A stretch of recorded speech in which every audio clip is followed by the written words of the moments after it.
Bienvenidos al Seminario de Historia Económica y Política del siglo XIX. Este es un seminario de la Universidad Nacional de Colombia para formar el pensamiento historiográfico de los politólogos de la universidad.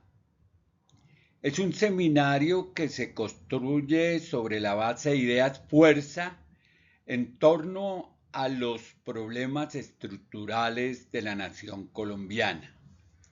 El tema que desarrollaremos en esta sesión tiene que ver con la agricultura en el siglo XIX. El problema de la tenencia, el uso y la propiedad de la tierra es uno de los problemas estructurales más graves que tiene la sociedad colombiana y que la iremos mirando en su conflictividad y desarrollo a lo largo de las secciones de este curso de Historia del siglo XIX y del próximo curso que desarrollaremos sobre Historia del siglo XX.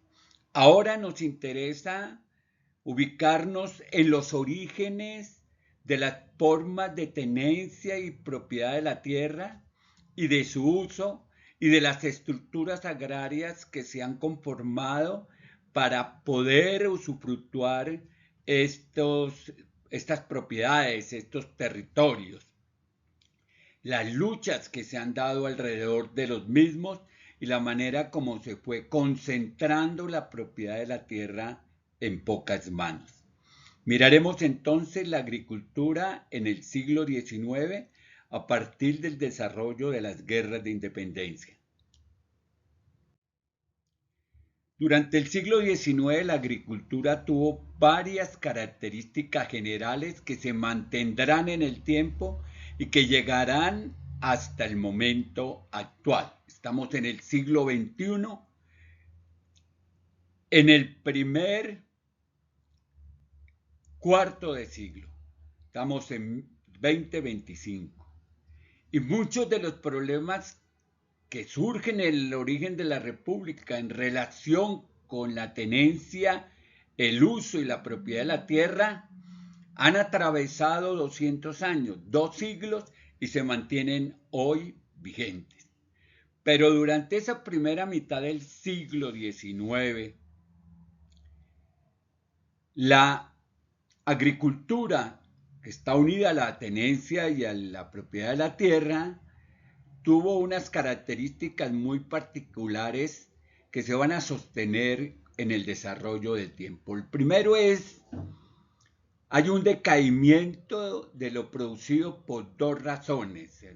Comenzando el siglo, cuando se produce el grito de independencia, se desarrollan la Primera República, viene la Reconquista, se desarrolla la Guerra de Independencia que se consolida en 1819 y que las guerras del sur la llevan hasta 1827.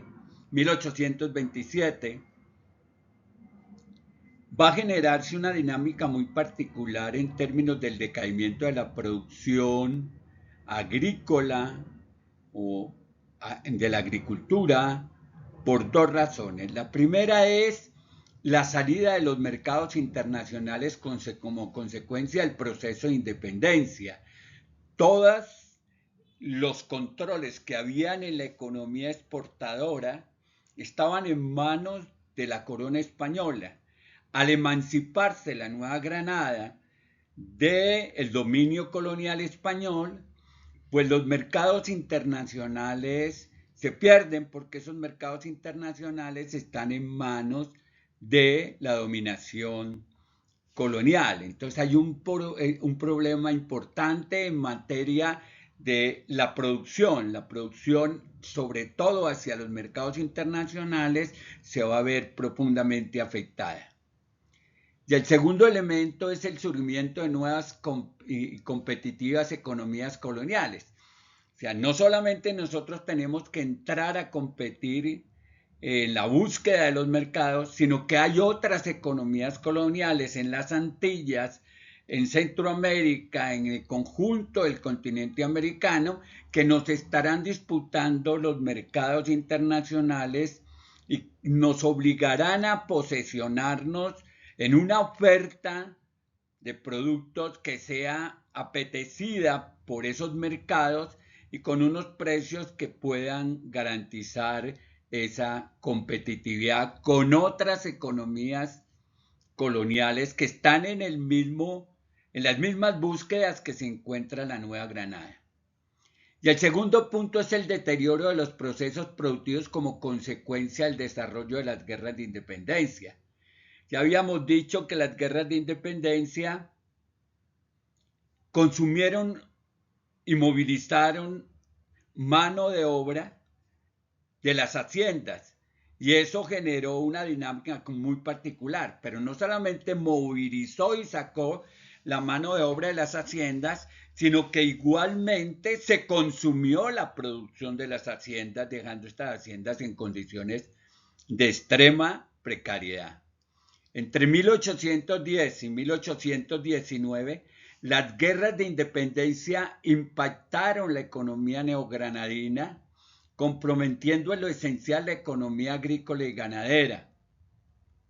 En general, la república se erige sobre la crisis económica producida por la guerra, que es parte fundamental de los costos que había que pagar en materia de la conquista de la independencia y de la construcción de las autonomías políticas y de las soberanías que estaba reclamando los criollos frente a la dominación y a la hegemonía impuesta por la metrópoli española.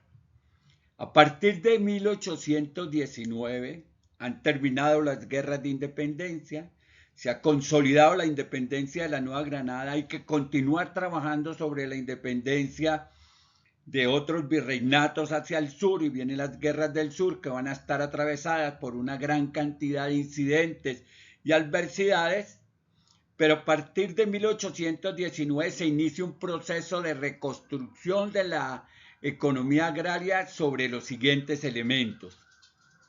Primero, reorganizar la economía en su conjunto, buscando superar la crisis generada por la guerra y teniendo en consideración el nuevo contexto político administrativo, el surgimiento del régimen republicano y la construcción como consecuencia de ese surgimiento del régimen republicano de un nuevo mapa de tenencia y propiedad de la tierra, que es resultado del desarrollo de la independencia también.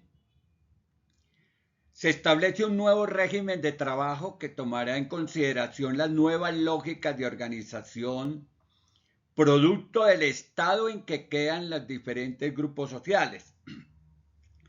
Ya habíamos hablado cuando hablamos sobre la demografía en el desarrollo del inicio del siglo XIX, en las puertas de las luchas de independencia, de que demográficamente el país estaba constituido por castas, pero con el desarrollo de las guerras de independencia, esas castas van a transformarse hacia grupos sociales que configurarán la sociedad colombiana.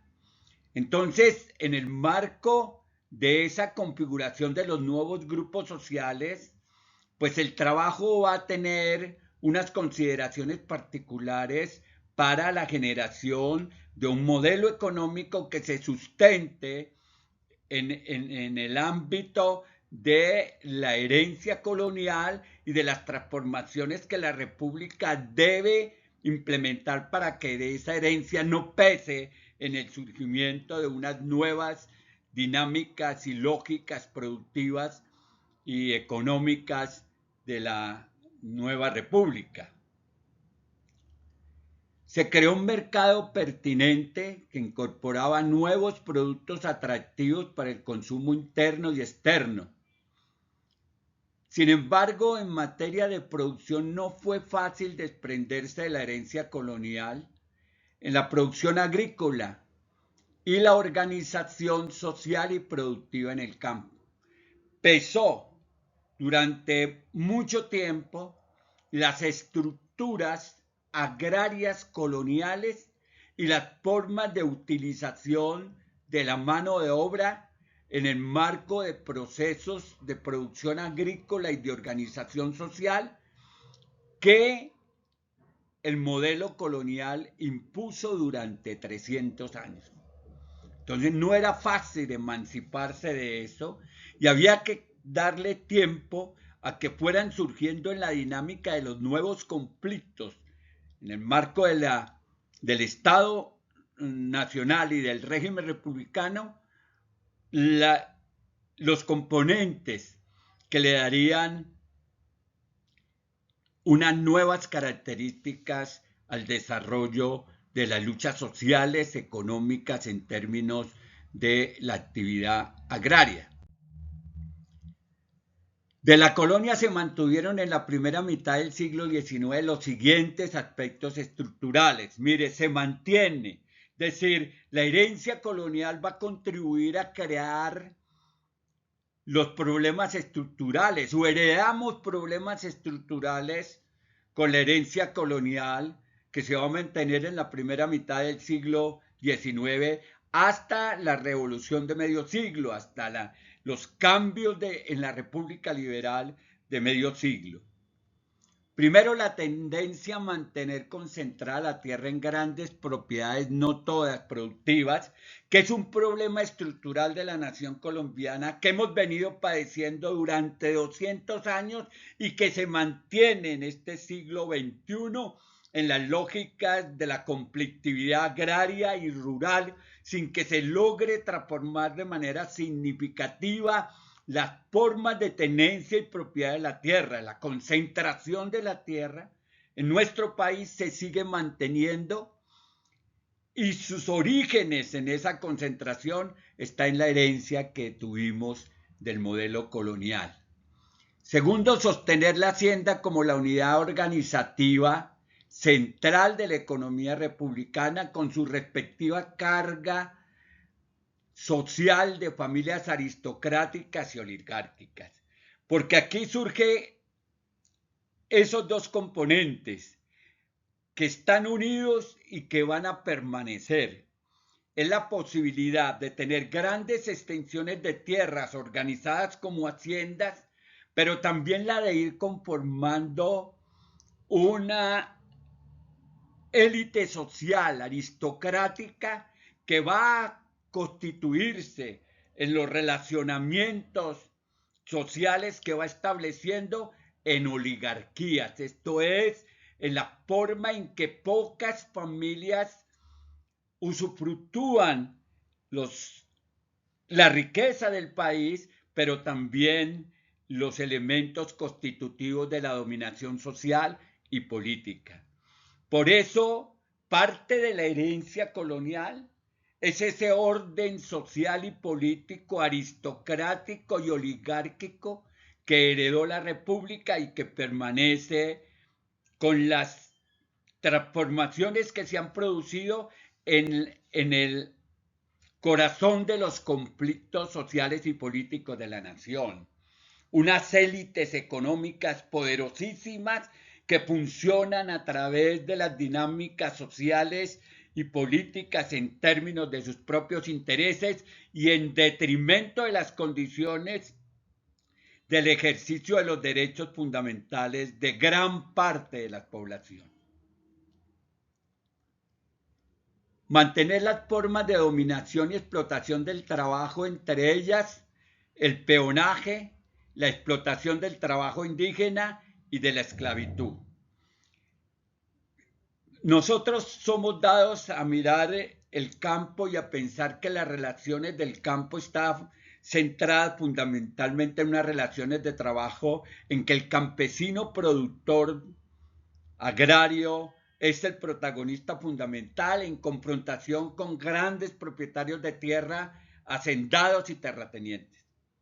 Pero en el siglo XIX, primero aún no existen los campesinos van a comenzar a aparecer como sector social, que es sujeto social, sujeto de derecho y sujeto político, a finales del siglo XIX, comienzos del siglo XX, que se comienzan a dar las luchas sociales y las luchas campesinas por el derecho a la tierra bajo la consigna de la tierra para el que la trabaja.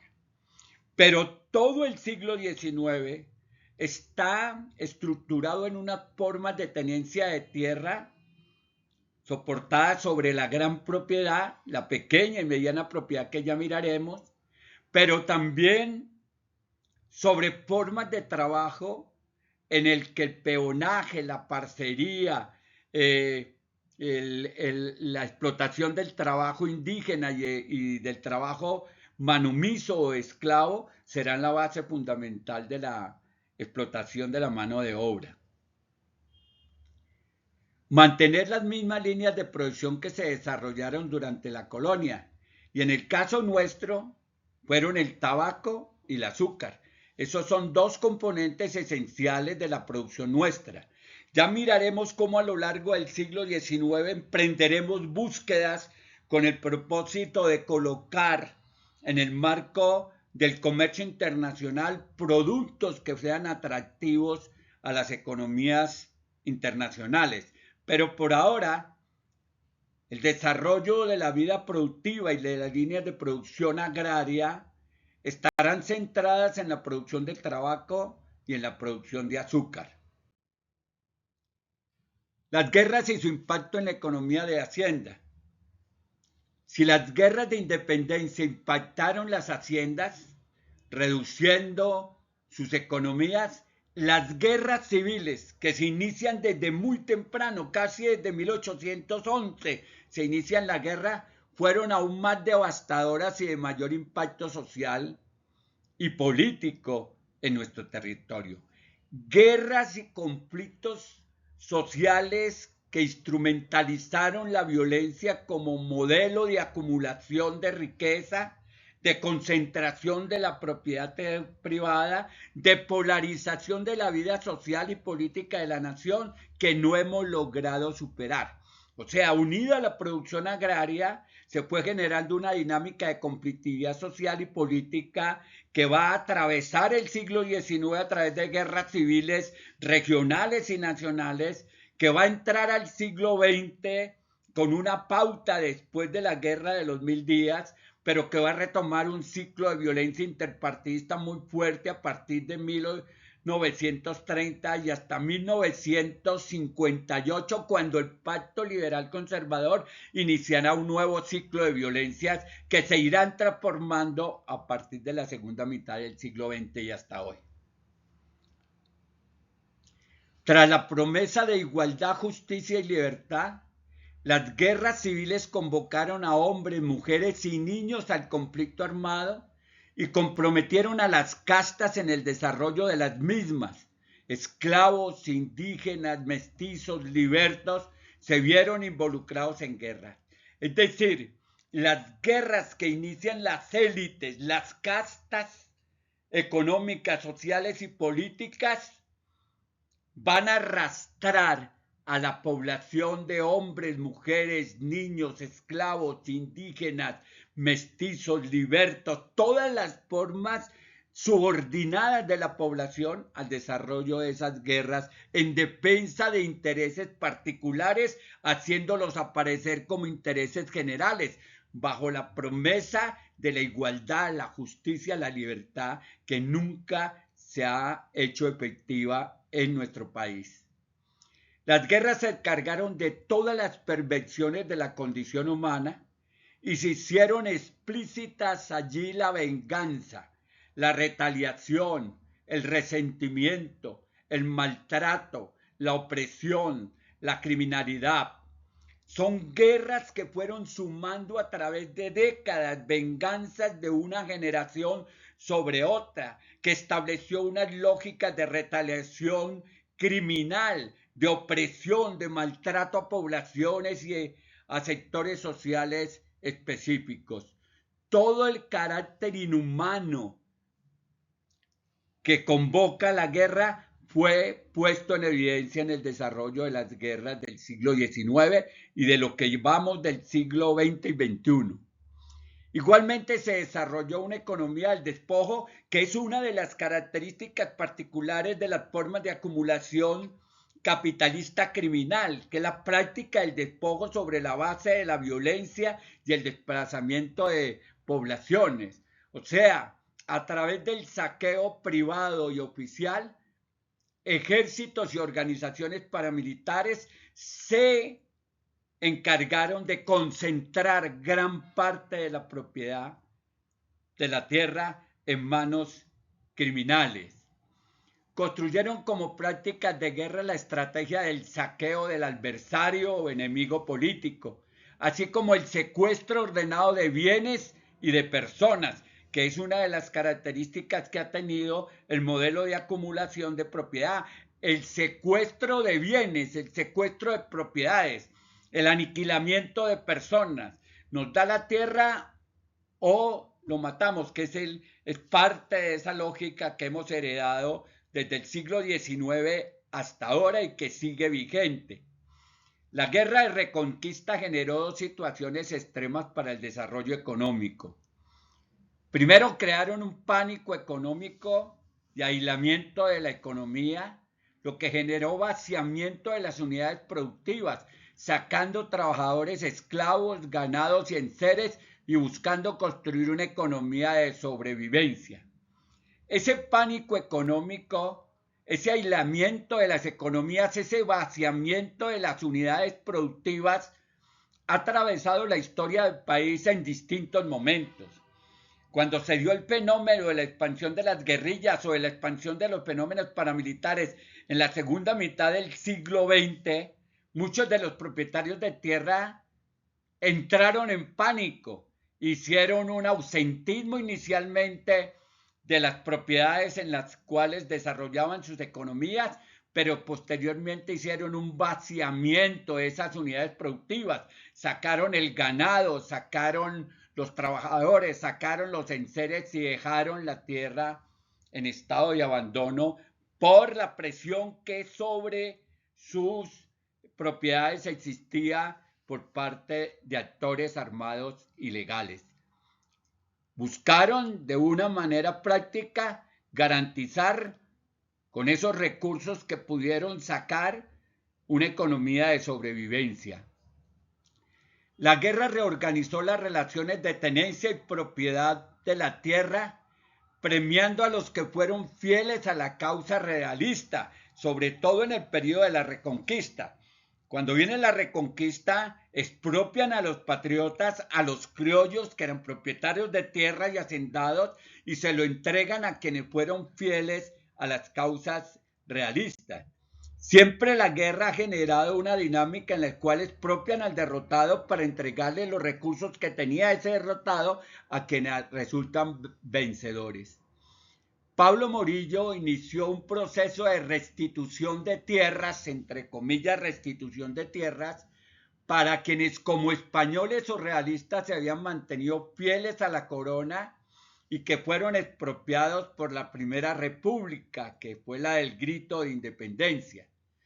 Muchos de los que habían visto afectadas por la expropiación para la causa de la independencia ayudaron a Morillo y recibieron a cambio tierras, bienes y hacienda de los criollos derrotados.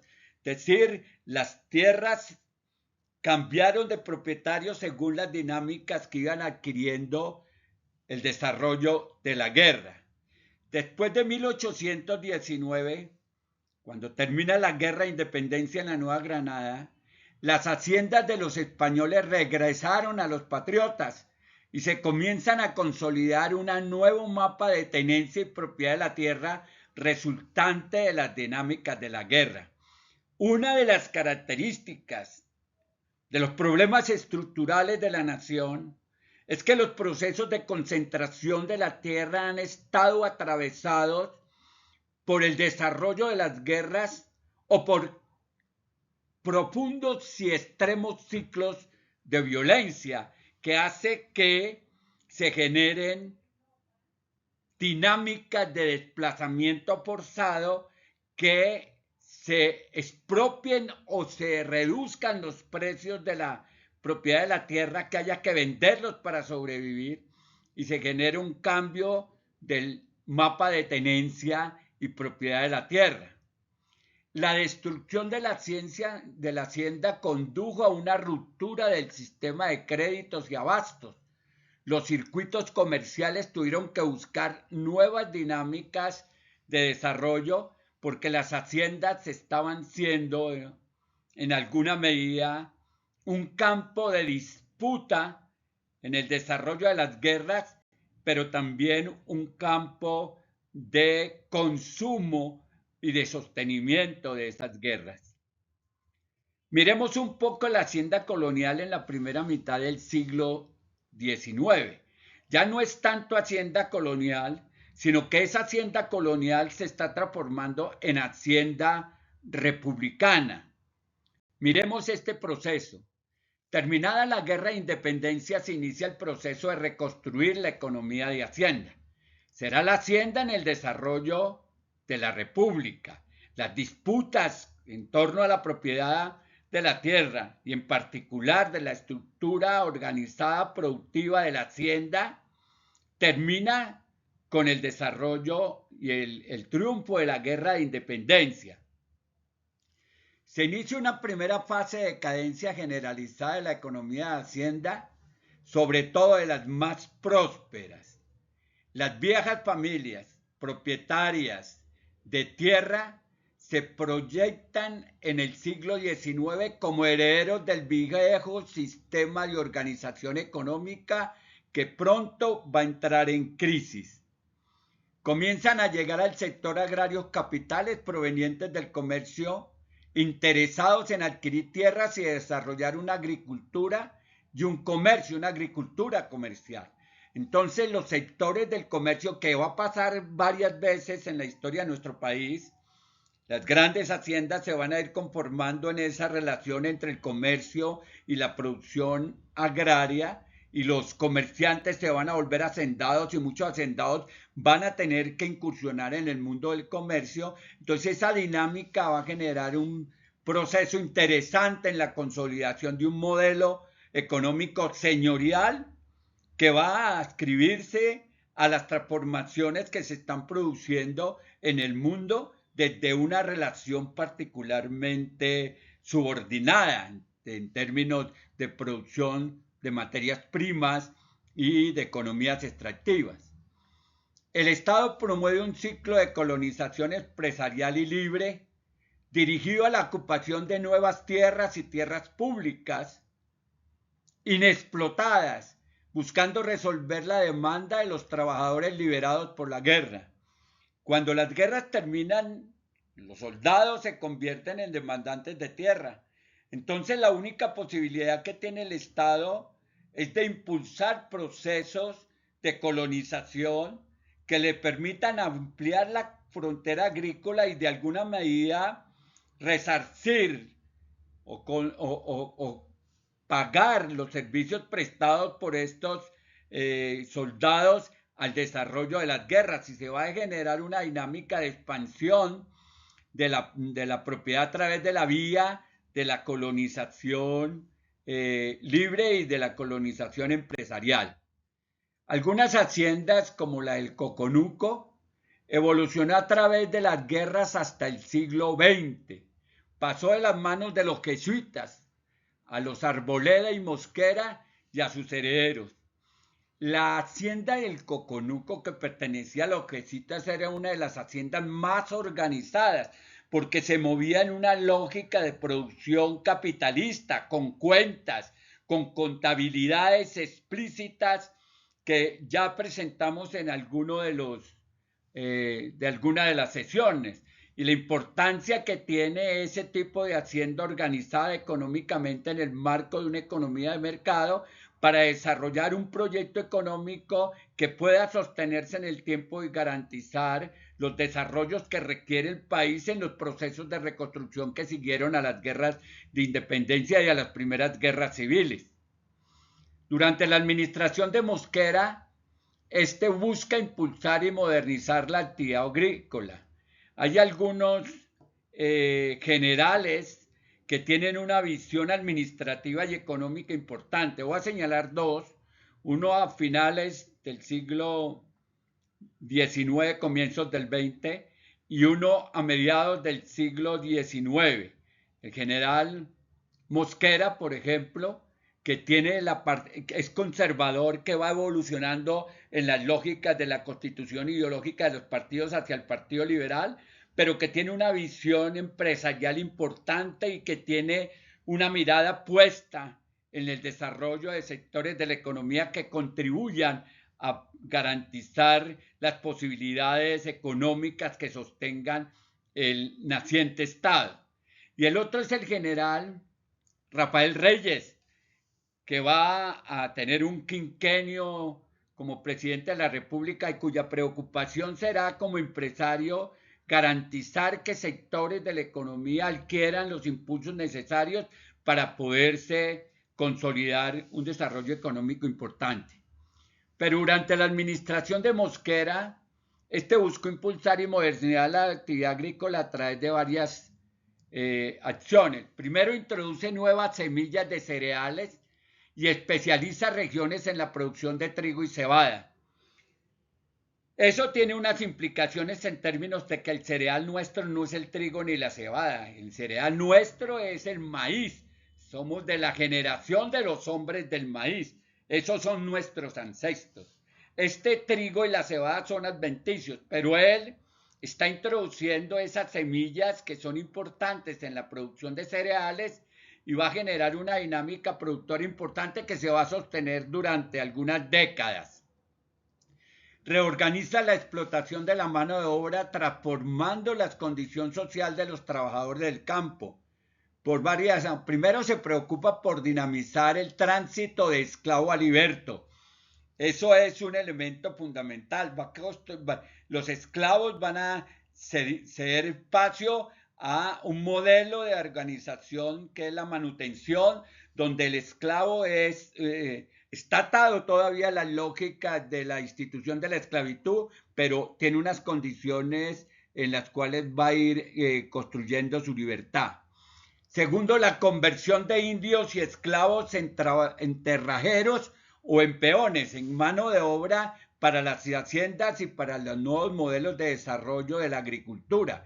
Los indios van a tener que transitar por un periodo difícil durante el desarrollo de la República que tiene que ver en lo esencial con la destrucción y la descomposición de los resguardos, y los esclavos que van a ir siendo libertos y de libertos hasta que adquieren a mediados del siglo XIX la libertad absoluta, se van a ir convirtiendo en terrajeros, que son trabajadores de la tierra, o peones que van a estar unidos a las haciendas a través de distintos mecanismos. Pero uno de los mecanismos más comunes para mantener esa mano de obra unida a la hacienda fue el endeudamiento. Entonces se genera una dinámica de peonaje a deudas.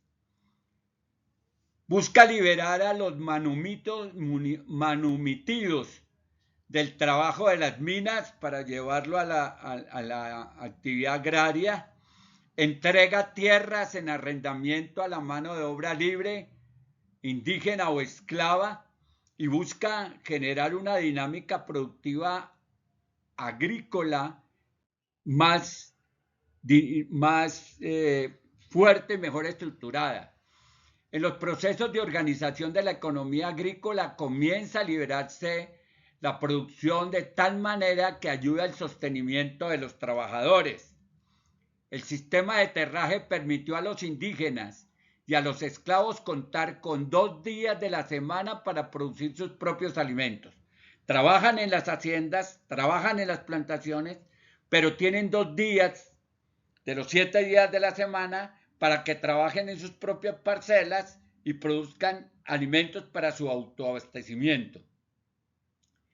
Sin embargo, se establecieron los límites de producción y propiedad de los terrajeros para evitar la más mínima competencia con las economías de hacienda en los mercados locales.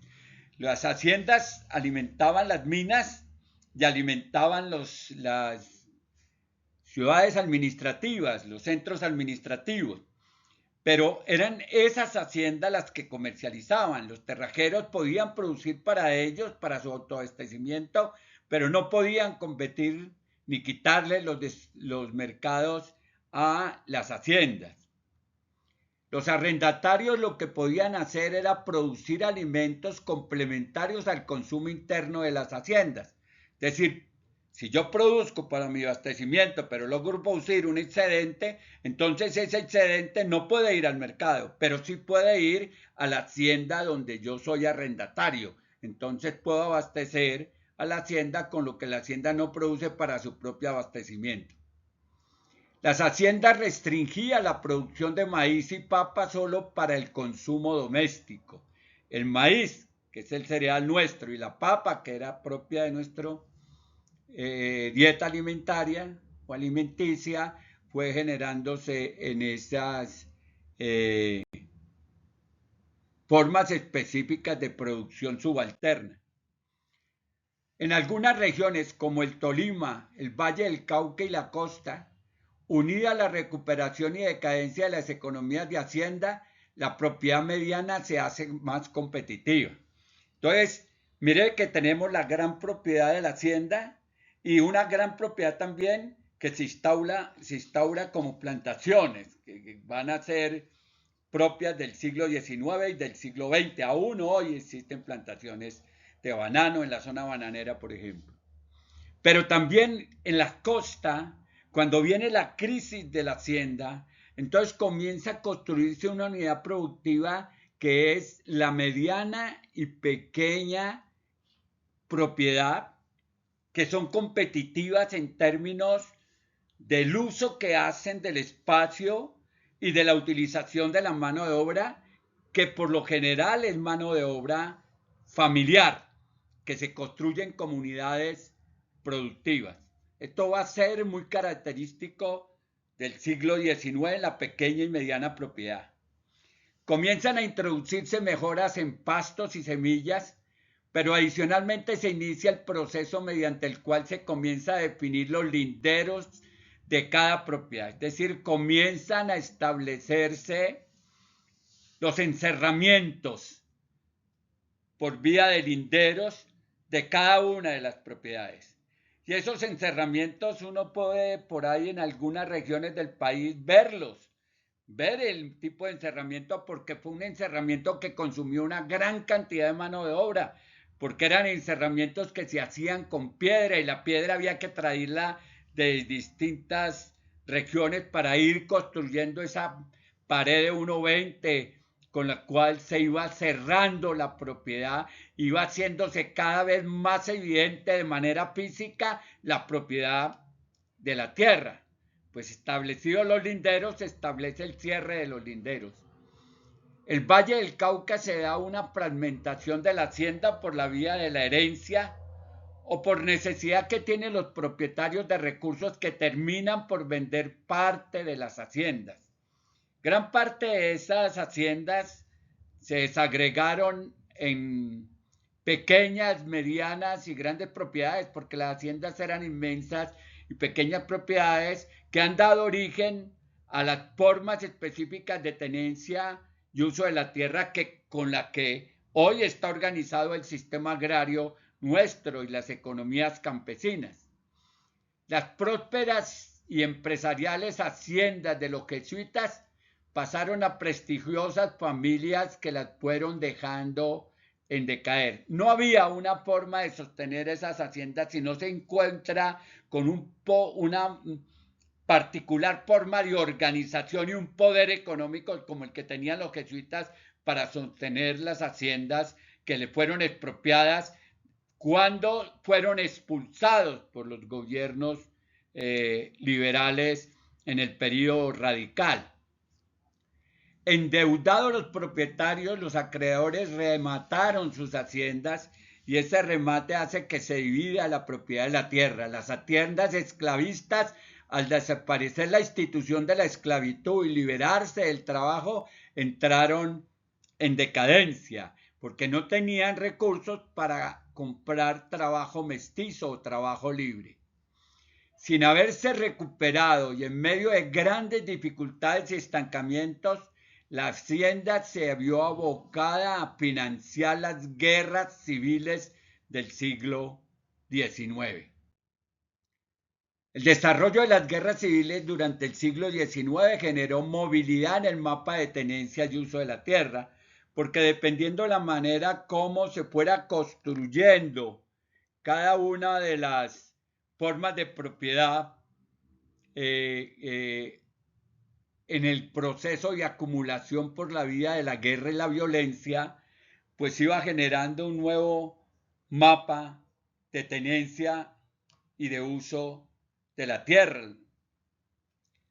La ruina de las haciendas llevó a otros empresarios articulados con el comercio a invertir en ellas, con un nuevo enfoque organizativo y productivo, que ya lo habíamos señalado antes, como muchos comerciantes, frente a la incapacidad de las haciendas de producir lo que el comercio estaba demandando, fueron o se vieron obligados a ir hacia la hacienda, comprar tierra e iniciar los procesos de organización productiva que les garantizaba los abastecimientos para poder alimentar los mercados que tenían. Algunas de esas haciendas se dedicaron a la producción de ganado y azúcar para la economía exportadora. Otras, como las haciendas de Ambalema, liberadas del monopolio estatal del tabaco, hacen sus primeros ensayos en una economía exportadora libre. Sin embargo, pese a estos desarrollos, hacia mediados del siglo XIX, las fuerzas empresariales no logran destruir la economía del sistema colonial. Todavía el peso de las estructuras coloniales es mayor y la forma en que surgen las nuevas maneras de tenencia y de producción agraria en el desarrollo de la agricultura extractiva está por consolidarse. La economía agraria siguió viviendo de los mercados y productos tradicionales, trigo y caña de azúcar. La manumisión es una de las principales instituciones generadoras de mano de obra. Los esclavos fueron durante mucho tiempo la fuerza laboral de las haciendas cañeras, cacaoteras y ganaderas. Se utilizaron en la minería y en casi todas las actividades de la economía y de los servicios. La manumisión, conjuntamente con lo que se conoció como la mita, que era la institución del trabajo de las comunidades indígenas que ocupaban los resguardos, fueron fuerzas importantes en la producción económica, sobre todo por la oferta de mano de obra que hacían a las distintas estructuras productivas que tenía la nación en ese momento. Las haciendas, las plantaciones, las pequeñas y medianas propiedades o las mismas propiedades en términos de los arrendamientos y las aparcerías. Los esclavos se vieron involucrados en las guerras unas veces por disposición de sus amos, otras por voluntad personal a través de la idea de la libertad. La liberación de esclavos durante y después de las guerras de independencia fue una decisión más política que humanitaria, y yo pienso más de agotamiento del papel de la esclavitud, que se hizo costosa frente a una oferta de trabajo libre que constituía la población mestiza. La institución desaparece cuando se hace costosa y el trabajo libre más económico puede reemplazar el trabajador esclavo. El intento de liberación de los esclavos encontró en el Congreso de 1821 una fuerte reacción de los propietarios que limitaron los alcances de la ley y obligaron al Estado a moderar las reformas.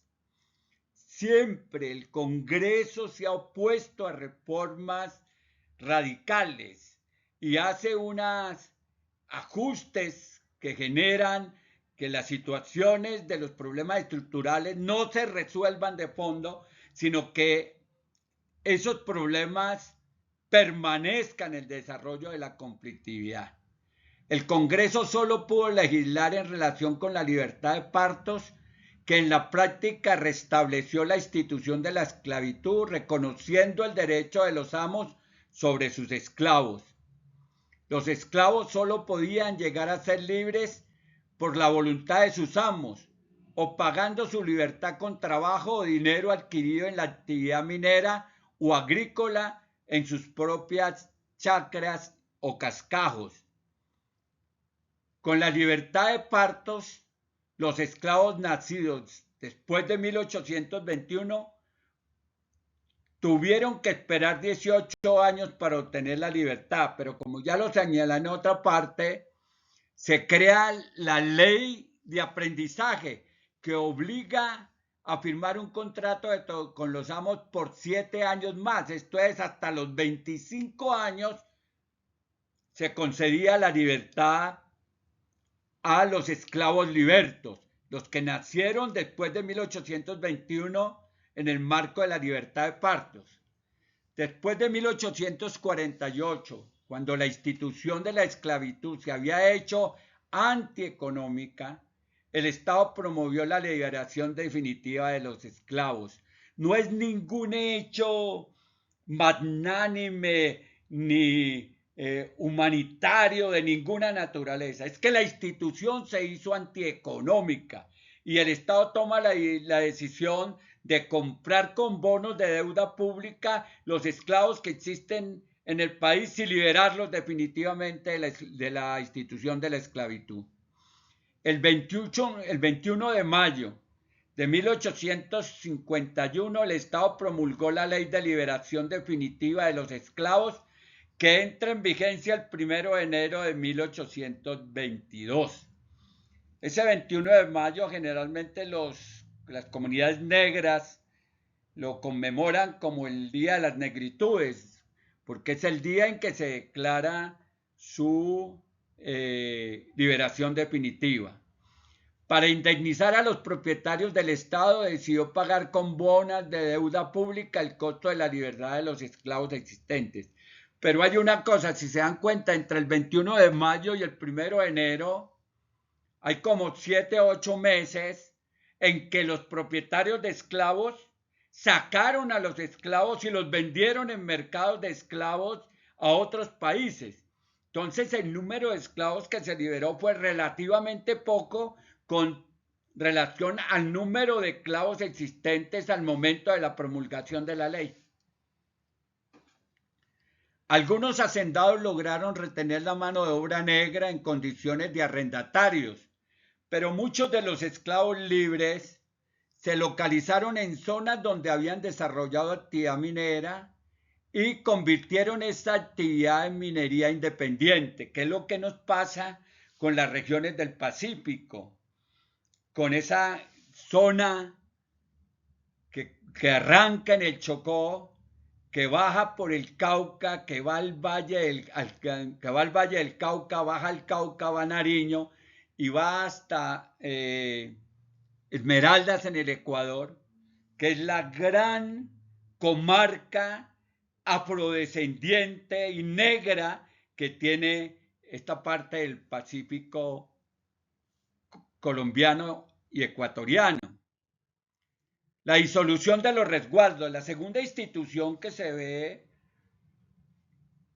afectada en términos de las posibilidades de sostenerse como comunidades en el ámbito de sus tradiciones culturales, de sus cosmovisiones, de sus prácticas sociales y políticas, es las comunidades indígenas. La Primera República buscó proteger a los indígenas ordenando la restitución de tierras que les habían sido usurpadas durante la Guerra de Independencia. Se prohibió ocupar a la población indígena sin pagarles un salario y se mantuvo para su defensa el oficio de protector de naturales. No obstante estas medidas promulgadas en 1821 en la Constitución de Cúcuta, la más lesiva para las comunidades indígenas resultó ser la que ordenó la destrucción del resguardo y la repartición de la tierra entre los miembros de la comunidad en pleno dominio y propiedad privada. Es decir, una comunidad que viene de una forma de tenencia colectiva, de producción colectiva, se atropella con la disolución de esa propiedad comunitaria y la fragmentación de la comunidad propietaria entre los miembros para que lo asuman en dominio personal o privado particular como propiedad privada. Eso acabó y descompuso muchas comunidades indígenas y generó un tipo de transformación del indígena en un modelo de campesino que se ve muy bien reflejado en algunas regiones del Cauca, Huila, Nariño, Cundinamarca y Boyacá. Para evitar que estos pierdan las parcelas se prohíbe la venta hasta 1843. A partir de 1850 se liberan las tierras de los indígenas. Toda protección y atadura quedando en las mismas condiciones de todos los demás propietarios. No obstante esta legislación, las comunidades indígenas siguieron distintos caminos. En el Cauca y Nariño se mantuvieron los resguardos y las comunidades indígenas a través de ellos conservaron costumbres, formas de organización social y política. En Cauca y Nariño. En Cundinamarca y Boyacá se disolvieron los resguardos, dando origen a formas de propiedad pequeña y de mediano tamaño, al minifundio. Los que perdieron fundamentalmente la propiedad se convirtieron en peones o arrendatarios en las haciendas existentes, porque no tenían cómo sostenerlo. Bueno, las transformaciones que se vienen produciendo en la estructura agraria en relación con la tenencia, el uso y la propiedad de la tierra, sobre el manejo de la mano de obra y la configuración de un modelo económico extractivista agrario que pudiera colocar productos en el mercado internacional, se va a sostener prácticamente durante todo el siglo XIX, pese a los esfuerzos que se hacen en la llamada Revolución de Medio Siglo de 1850 para tomar distancia de los modelos coloniales y poder construir un modelo republicano de economías agrarias que no solamente satisfaga las necesidades de las demandas de la población nacional, sino que igualmente se construya en una perspectiva de un comercio internacional en el marco de una oferta de productos que sea apetecible para los mercados internacionales. Como hemos visto, las condiciones no son fáciles y la situación agraria se ve afectada no solamente por las dinámicas productivas, sino adicionalmente por el desarrollo de las guerras civiles y el permanente movimiento de la tenencia, el uso y la propiedad de la tierra.